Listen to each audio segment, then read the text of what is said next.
Epidermolysis bullosa is a group of 4 very rare genetic diseases and the subtypes of inherited disorders that involve various genetic mutations. This genetic disorder associated with skin fragility is characterized by structural anomalies that reduce the resilience of skin to mechanical stress.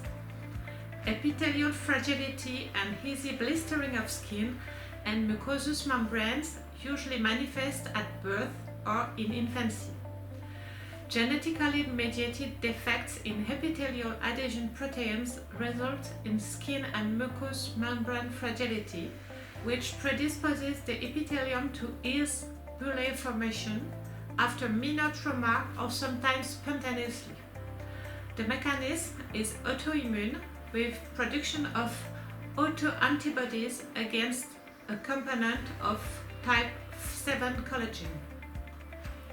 Butterfly children is a term often used to describe younger patients because the skin is said to be as fragile as butterflies' wings. The name comes from the disease itself: epiderm for epidermis, lysis for breakdown, and bullosa for blister. More than 30 subtypes exist, 20 known causative genes, and thousands of mutations. Mild variants have been estimated to occur as frequently as 1 per 50,000 births. More severe varieties are believed to occur in 1 per 500,000 births annually, and it affects males and females equally and can occur across all races and ethnicities. Inheritance patterns. Autosomal dominant inheritance occurs when one parent is affected and passes the altered gene to their child, where there is a 50% chance that the child will be born with EB. Autosomal recessive inheritance occurs when both parents are unaffected but are carriers, where their offspring would be born with EB if the child inherits the disease-causing variant from both parents. There is 25% chance of this occurring. De novo inheritance, dominant only, is the instance where EB happens spontaneously, where both parents are not affected. EB affecting a second offspring from these parents is very rare. The person affected by de novo inheritance has 50% chance of passing it to their children. Types. The following major types, based on the precise ultrastructural level at which the split responsible for blistering occurs, of EB have been identified. First type, epidermolytic. Epidermolysis bullosa simplex, EBS, is the most common EB type, comprising 3 main subtypes. So the first is localized EBS. Blistering starts at birth or in the early infancy, but can begin any time between childhood and adulthood. It causes painful blisters on the palms of the hand, on soles of the feet, that develop after mild or moderate physical activity. This can also develop on other parts of the body, such as the buttocks or inner thighs. Adults with localized EBS may experience thickening of the skin of their palms and the soles of their feet, as well as thickened fingernails and toenails. The second subtype is intermediate EBS. Symptoms usually begin at birth or during infancy, and blisters can appear anywhere on the body in response to friction or trauma, and may appear in clusters. There may be mild blistering of the mucous membranes, such as the inside of the nose, mouth, or throat, scarring and milia, small with spots on the skin. Adults may experience thickening of the skin on their palms and the soles of their feet, as well as fingernails and toenails. And the last subtype is the severe EBS. It can be life-threatening during the first year, widespread blistering. Blisters may become infected in the mucosa and may affect feeding and talking, with blister on the sole of the feet, and may affect walking. In severe cases, blisters and scare can harm internal organs and tissue enough to be fatal. Depending on the subtype of disease, other symptoms may include thickened skin on the palm of the hands and soles of the feet, rough, thickened or absent fingernails or toenails, and changes in the pigmentation of the skin. The second type of EB is lucidolytic, so junctional epidermolysis bullosa, JEB, is characterized by the fragility of the skin and mucous membranes, manifest by blistering with little or no trauma. Blistering may be severe, and granulation tissue can form on the skin around the oral and nasal cavities, finger and toes, and internally around the upper airway. Blisters generally heal with no significant scarring. The last one is the generalized intermediate JEB, previously known as the non-Ehrlich JEB. Symptoms usually develop at birth or shortly afterwards and can improve with age. Widespread blistering of the skin and mucous membranes and sometimes the eyes and some internal organs occurs. Blistering of the scalp is also common and may lead to scarring and permanent hair loss. Moreover, though enamel is not properly formed, and problems with nails and urinary system may also be present. There is an increased risk of developing skin cancer in adulthood. Complications such as infection, malnutrition, and dehydration may cause death in infancy, but those who survive clinically improve with increasing ages. The last one is the generalized severe JEB, previously known as Ehrlich EB. Most severe forms of this EB where blisters appear all over the body and often involve mucous membranes and internal organs.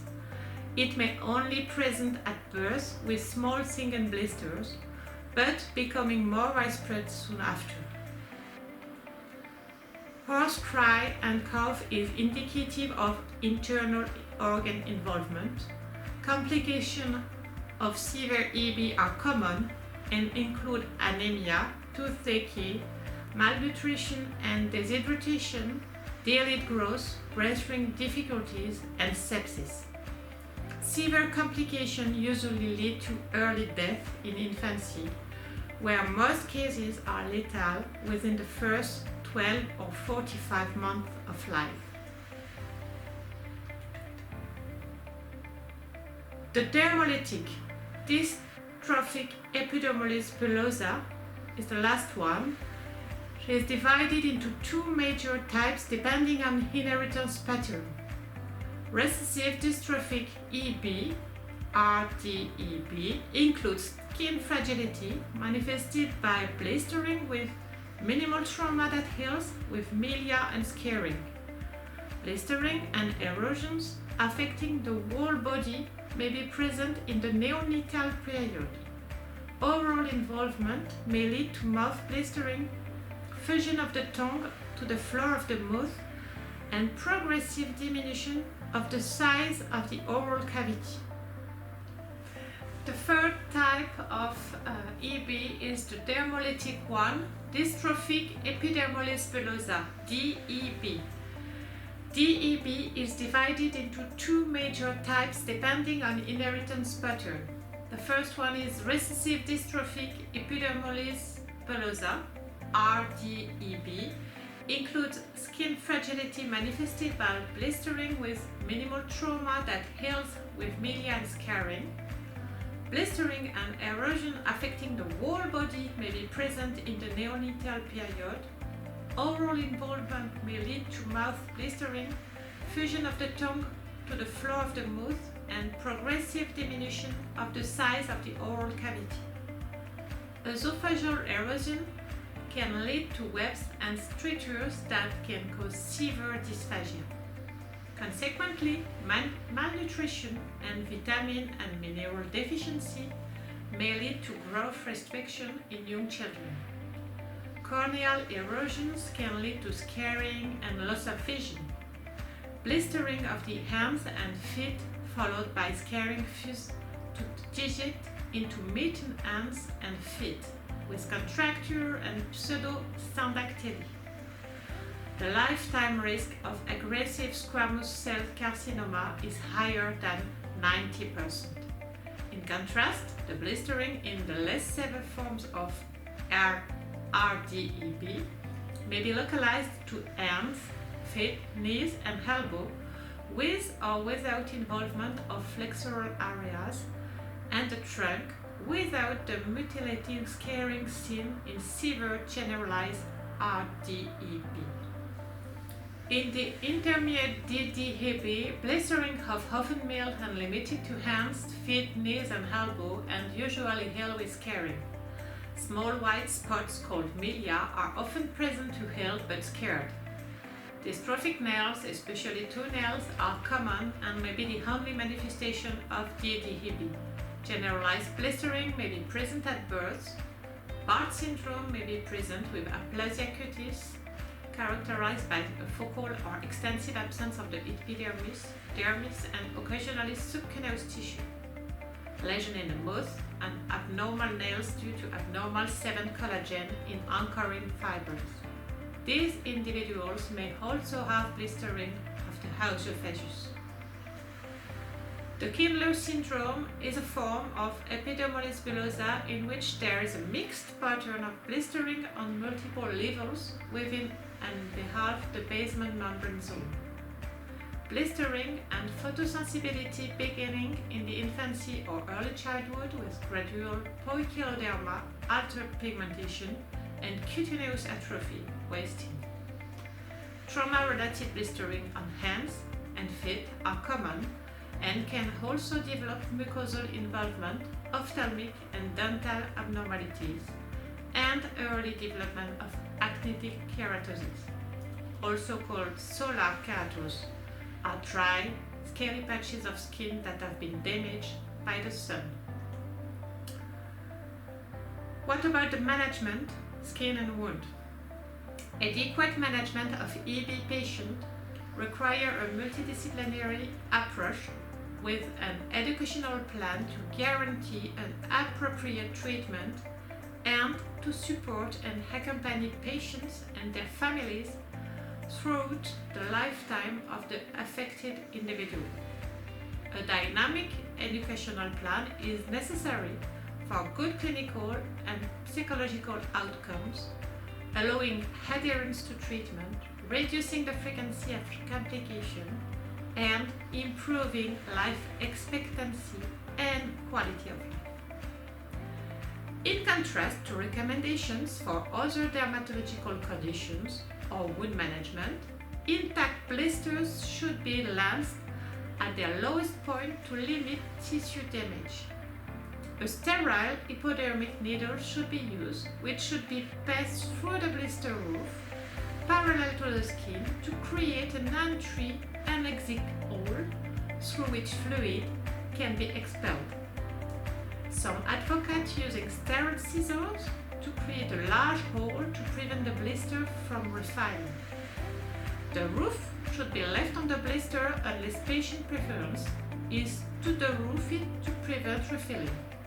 But deroofing can lead to additional pain due to exposed nerve endings and should be discouraged if possible. What about the dressing selection? Here you can show a table with the different type of EB and the selection of the dressing in terms of wound management. So for example, for an EB simplex, you could use sheet hydrogel, B-stretch silicone dressing, border soft silicone dressing, and TLC dressings. The goal is comfort, heat reducer, and healing promoter.